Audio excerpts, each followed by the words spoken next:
I hooked up with a guy half his age at the gym. Now my husband's revenge is ruining everything. It's hard to even explain where I'm at right now.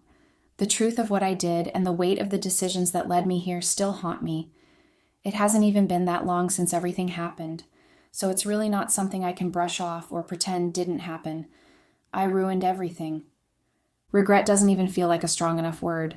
If I could undo it, just go back, grab myself by the shoulders, and shake some sense into me, I would. But there are no do-overs for me, not after what I did. There's no way to take it back.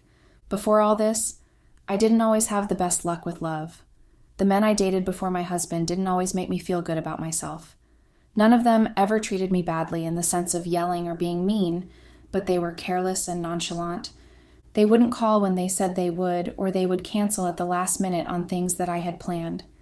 They honestly made me feel like I was lucky to be with them, like they had settled by being with me and therefore had the right to treat me anyhow they wanted. It left me feeling unwanted most of the time. So when I met my husband, Levi, it completely altered everything I thought I knew about relationships. He wasn't the type to play games or act like he was doing me a favor by dating me. He showed up when I needed him and did the things he said he was going to do. Being with him was totally new for me. The way he cared for me and actually gave a shit about me was refreshing. And maybe that's why I fell for him as quickly as I did. Because for once, I didn't feel like I had to prove that I was worth the effort. I could just be myself, and that was enough for him. He was steady and consistent. He made me laugh, and he made me feel safe. He was a good boyfriend. And when we got married, he was a good husband. We had our ups and downs, sure, but for the most part, he was the kind of partner I had always dreamed of having.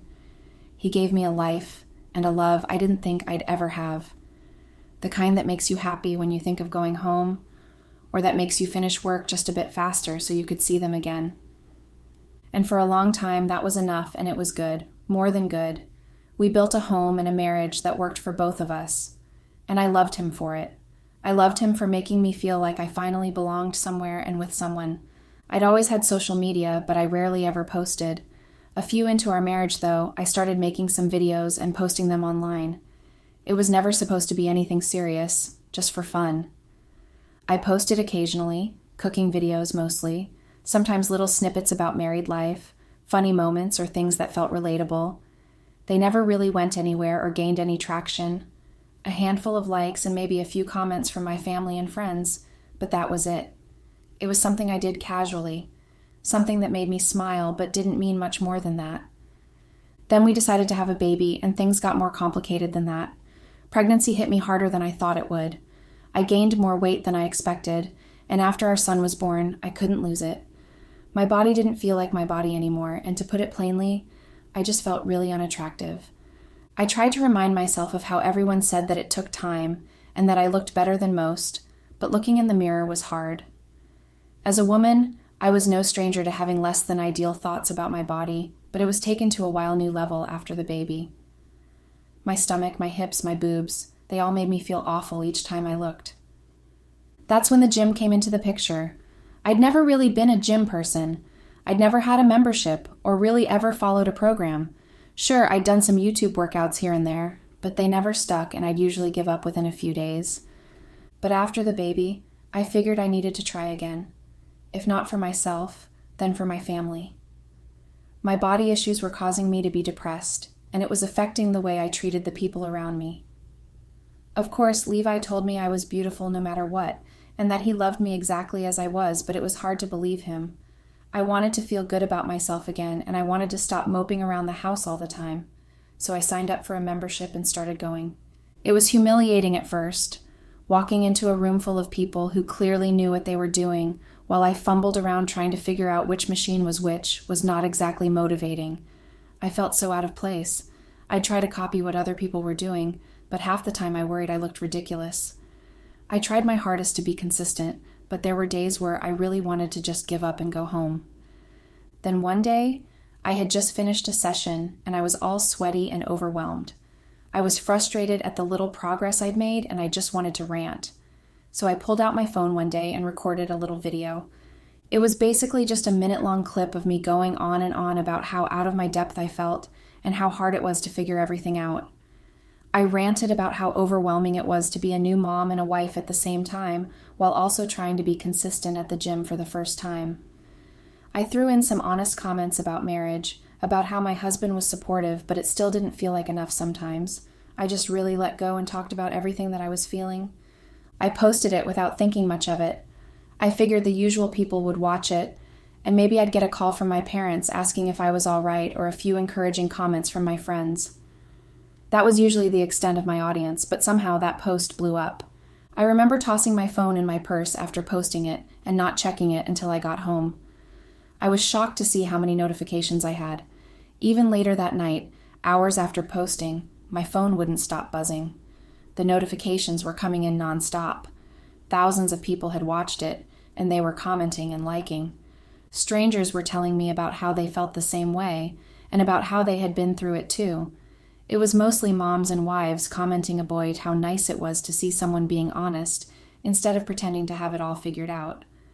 But there were also comments from other people, and men talking about how hard it was for them when they were just starting out in the gym too. At first it was so overwhelming I had to avoid the app for hours, but eventually I got over my fear and started responding to the messages and comments. I couldn't believe it. After years of posting little things no one cared about, suddenly I had people who wanted to see more. So I kept going. Honestly, I thought it was just a fluke and that I wouldn't be able to reach the success of my first viral video. But still, I put effort in the videos I continued to post and continued to be honest about what I was going through. I was surprised when people kept watching my content. These people, my followers, said it made them feel seen, like someone had finally put words to what they'd been quietly going through. Some even said they cried watching some of my videos because it hit too close to home. At first, I didn't really get it. To me, it was just me rambling in the gym and feeling like an idiot because I couldn't figure out half the machines. But apparently that was exactly what people liked, how unpolished it all was. But I didn't make all my videos at the gym or about trying to lose weight. Sometimes it was at home or in the car, and I talked about marriage and having a baby. Sometimes it was just me rambling in the kitchen as I made dinner, and each one seemed to blow up just as much as the last. My following started to grow faster than I could even keep up with. People kept calling me real, raw. They said they loved that I wasn't trying to be perfect, and that I didn't look like one of those Instagram moms with the perfect hair and spotless houses. It was flattering, but still really intense. I'd never had strangers care about my day-to-day life before. I started to feel this pressure to keep posting and making the same kinds of videos. It started to become the only thing I was thinking about all the time. And then came the money. At first it was small. Some smaller brands reaching out and offering to send me some of their things in exchange for some videos. Then over time it became bigger companies offering me amounts of money that I'd never thought of making in one sitting for a video or just a simple post on my story. It was exciting, like I'd unlocked this whole new world. So I leaned into it. I bought a better camera, learned some editing tricks, and started posting more consistently. My videos were no longer just little clips I threw together. They were planned, edited, and kind of catered to what I thought my followers would like. And the more I posted, the more money I made. By the end of the year, I was making more from my videos than I was from my actual job. That was when things shifted for me. Content wasn't just something I did for fun anymore. It became my job. I would wake up and immediately start planning what I was going to post that day. I was always recording and constantly editing, and I became obsessed with checking my phone for comments and engagement. It consumed me in a way I hadn't really expected. But it wasn't just me who noticed. Levi started making comments about how attached to my phone I'd become, and how I wasn't really there whenever I was at home. I told him that he was just being dramatic, and it wasn't that serious. I kept telling him that it was just a pastime and something I'd get over eventually. Things came to a head a few months back when I decided to quit my job altogether. It felt like the natural next step. I was already making more money from content than I ever had from work. So I thought, why not? Why keep working somewhere that didn't make me happy when I could build something of my own? I told Levi about my decision one night after dinner, expecting him to be supportive like he'd been for years, and with the baby. But instead he looked at me like I had lost my mind. He said it was reckless, that content creation wasn't a real career. He called it arrogant to assume it would last and that I would be popular forever. He reminded me that we had a child to take care of, and that stability mattered more than whatever phase I was going through. I told him it wasn't a phase and that I was making real money. I told him I had something that could potentially be long-term, but he just shook his head and said this wasn't what he signed up for, that he hadn't married someone who filmed herself at the gym and posted it online for strangers, or who was constantly filming around his house and his kid. The fight got a bit ugly. He accused me of being selfish and of putting myself above our family. I accused him of being unsupportive and said that he was trying to hold me back when I'd finally found something I was good at. Things never actually got resolved. He just stopped talking in the middle of it and walked away. It was what he always did when he wanted to seem more mature and above it all. The whole thing really upset me. I didn't even eat dinner that night. I holed up in the guest bedroom and spent the night editing a bunch of drafts I had stored up. The next day, things weren't any better. And it was the same the day after that. And even though we both tried to act normal for the sake of our kid, I could feel the distance growing between us. And yet, I kept posting. I told myself I couldn't give it up now, not when it was working. Not when thousands of people were watching and waiting for my next video. Not when I had sponsors and contracts lined up. But in the back of my mind, I knew that this wasn't just about the content anymore. It was about me and Levi. About what my life was turning into, and what I might be losing because of it. Things between me and Levi only seemed to get worse after that fight. We weren't screaming at each other or throwing things or anything, but it was silent and off. We had both said things that we regretted, and neither of us wanted to apologize for it. We'd pass each other in the kitchen and exchange a short word or two.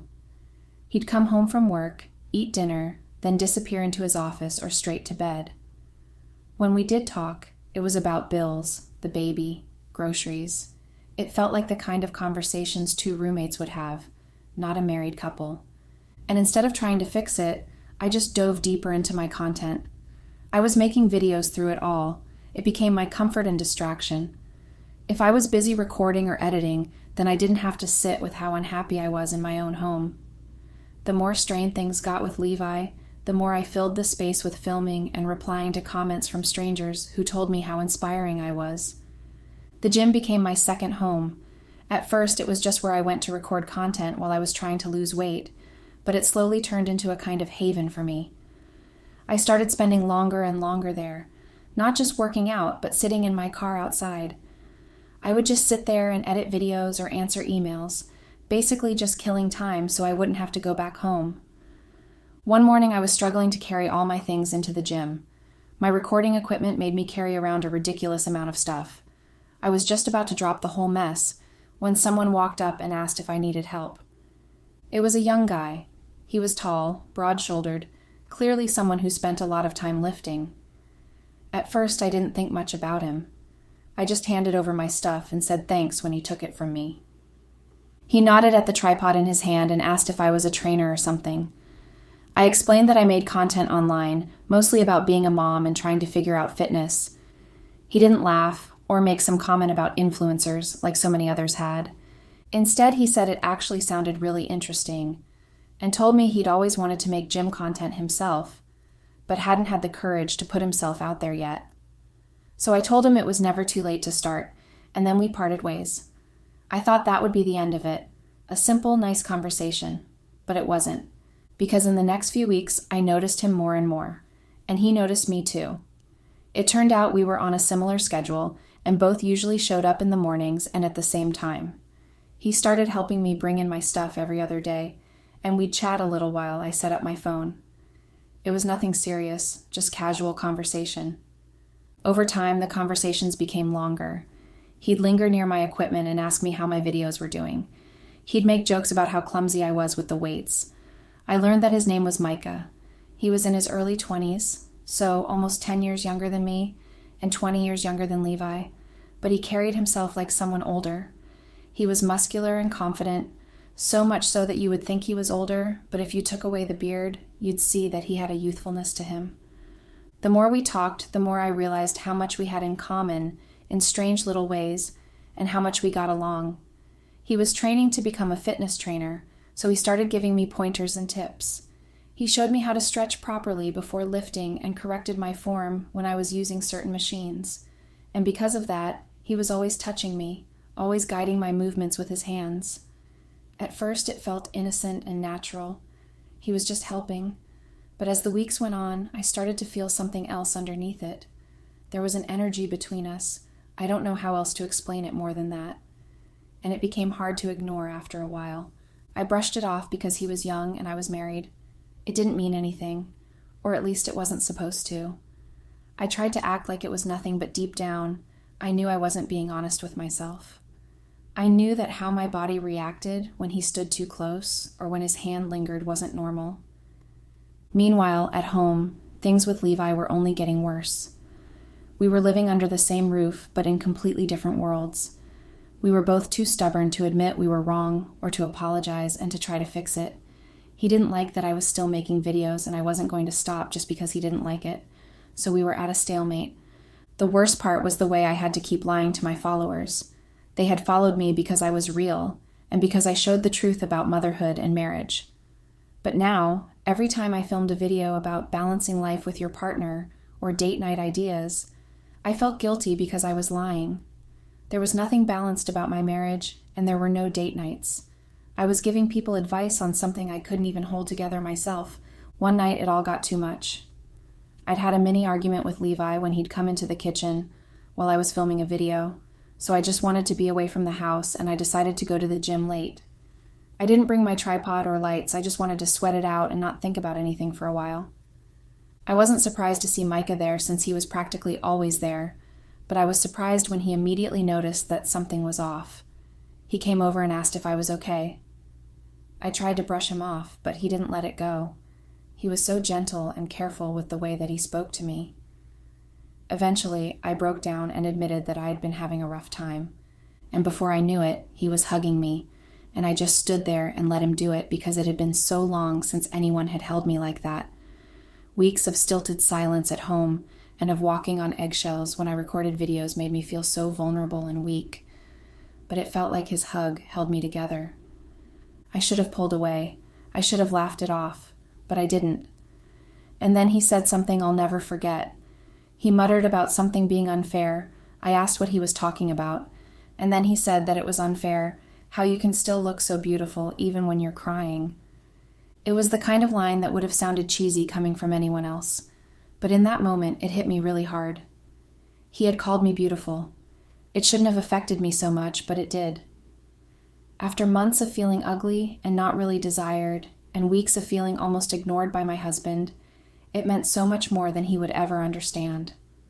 So many feelings passed through me in that moment, but all I could focus on was how wanted I felt and my attraction for Micah.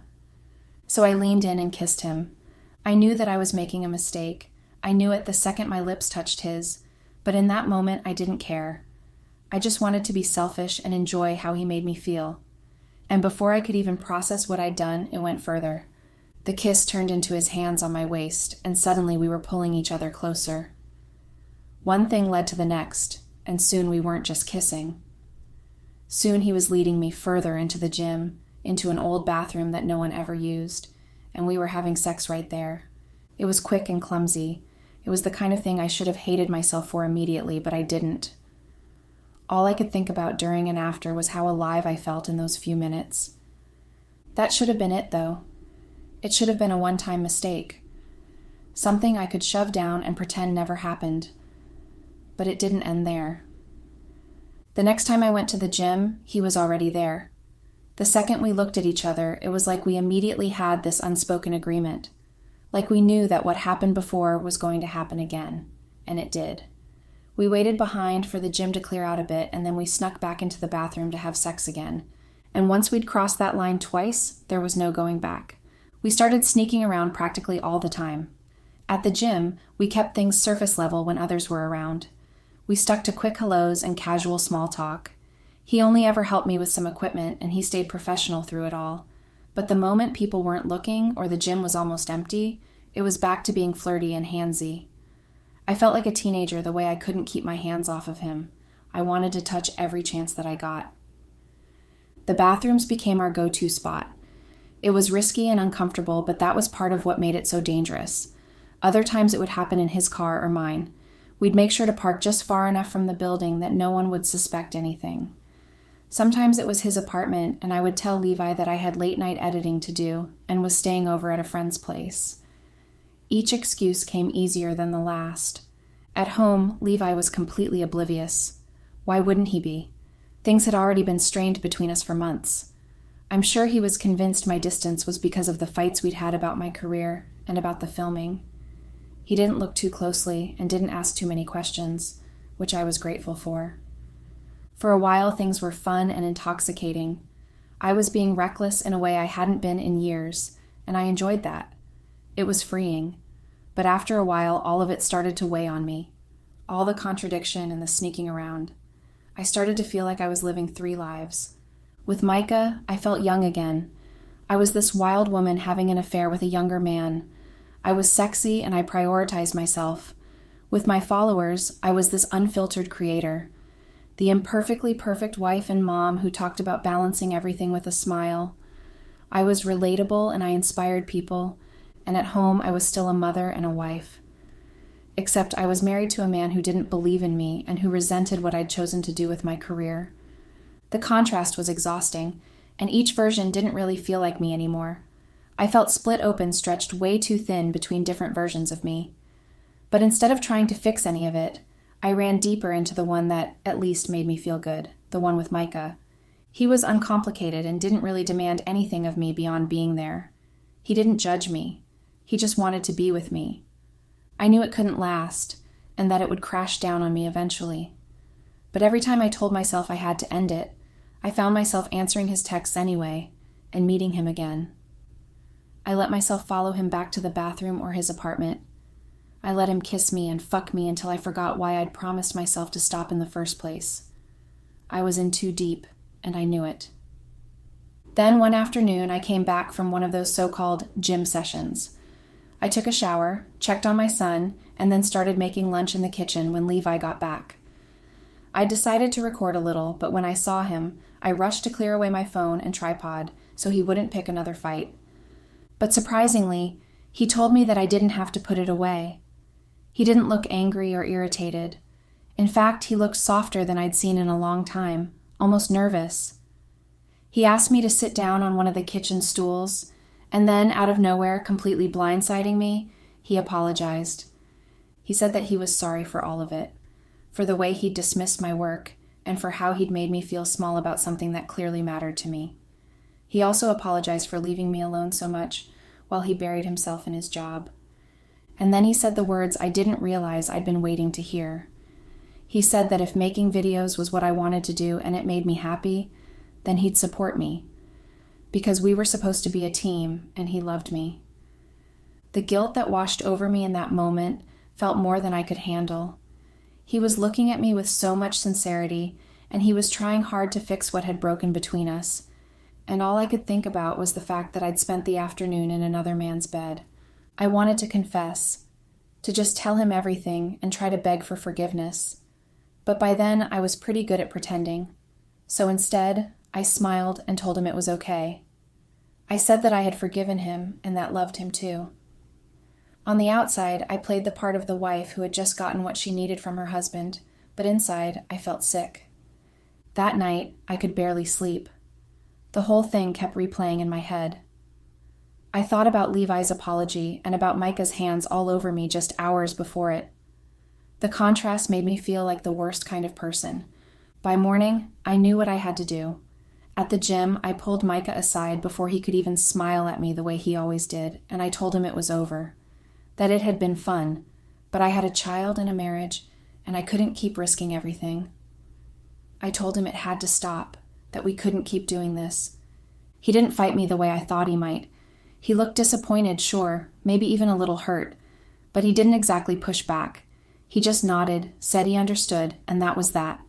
It felt way too simple, and I forced myself not to question it and wonder if I'd done the right thing. On the drive home, I kept telling myself that it would be all right. I kept trying to convince myself that it would all be okay, that I would be able to put it behind me and move forward with my marriage. But even as I drove, I felt a strange mix of relief and fear. I knew I had to end things with Micah, and I was glad that I did, but I was terrified of what came next for me and how I was going to act like everything was normal at home and with my followers. For a little while, I actually thought that I could make it all work. After I ended things with Micah, Levi just changed. And with the way he became more supportive and more loving, it was easy to convince myself that the worst was behind me. We started to repair our relationship, and I let myself lean into the comfort of it. I really believed I had my life back. We went on dates again and spent weekends as a family, and he even became more involved in my videos and managing some of my emails. For the first time in months, I felt like maybe we were on our way back to normal. I let him in again completely. He had practically taken on the role of at-home manager, so he had all my passwords and full access to my phone whenever he needed it. It felt good not to keep any walls between us and be so open with him like I had nothing to hide. And for a while, I thought maybe that was true. But I was naive. I was foolish to think that what happened would just disappear, and I ended up paying for that foolishness. It happened on an ordinary day. I came home from running errands and a meeting with my manager. I was expecting to see Levi in the kitchen or playing with our son. Instead, the first thing I saw was a packed bag sitting in the middle of the living room. Next to it, spread out on the coffee table, was all of my recording equipment. My tripods, my ring light, the microphone, and next to that was my laptop and my second phone, both sitting wide open. On the screens were pictures I hadn't even remembered taking, pictures of me and Micah, far too close to innocent, smiling and touching. Nothing was explicit, but it was obvious that something was going on. Levi was sitting there. Before I could even say anything, he explained that he was just trying to edit something for me when my phone showed him a throwback photo from just a few weeks back. One of me and Micah. So naturally, he checked more of my photos and saw that it wasn't the only one. There were about a dozen more of me and Micah, way too close together. Pictures I hadn't even thought to delete. He told me he had a pretty good idea of what I'd been doing, but that he needed to hear it from me. He needed to hear me say the words, and in that moment, I knew there was no getting out of it. There was no story I could whip up or excuse strong enough to cover the truth. So with my stomach turning and my hands shaking, I admitted to all of it. I confessed to everything. I tried to explain. I told him I'd felt lonely and abandoned. I told him I'd been struggling with the weight of motherhood and trying to keep everything together while also trying to hold on to myself. I needed him, but he hadn't been there. I begged him to understand that it wasn't about love or about replacing him, that it was a mistake I made because I felt so desperate. But nothing I said made him look any less angry. He told me that nothing I could say would ever make it better. He said he needed to hear it from me to be sure that I'd already decided what mattered most to me, and it wasn't him or our family. Then he stood up and told me to leave. The bag was already packed for me with all the essentials I'd need. He said I didn't need anything else. After he told me that I'd be hearing from his lawyers, he finished off by saying that I'd regret what I'd done for the rest of my life. And then he shut the door on me. The divorce papers came fast, almost like he'd been preparing them before I even confessed. He was filing on the grounds of infidelity, and he'd even filed for sole custody of our son. It didn't matter that I had never meant to drag our son into it, and that I had tried to keep her mostly out of my videos because I knew there were creeps online. All it took were the handful of clips where he appeared in the background, or sitting at the table while I filmed my vlogs. He had those saved, and he had submitted them as evidence. He painted me as reckless, selfish, and more interested in likes and views than in protecting our child. And the worst part was that people believed him, because he didn't stop at the courtroom. He ruined me completely by making it public. He sat down and recorded a video of his own where he laid out everything that had happened, about my affair and my lies. He didn't scream or insult me. He just spoke like a man who had been betrayed and wanted to set the record straight. He tagged my page when he posted it, so that everyone would know that it was me, and everyone would find out what a fraud I was.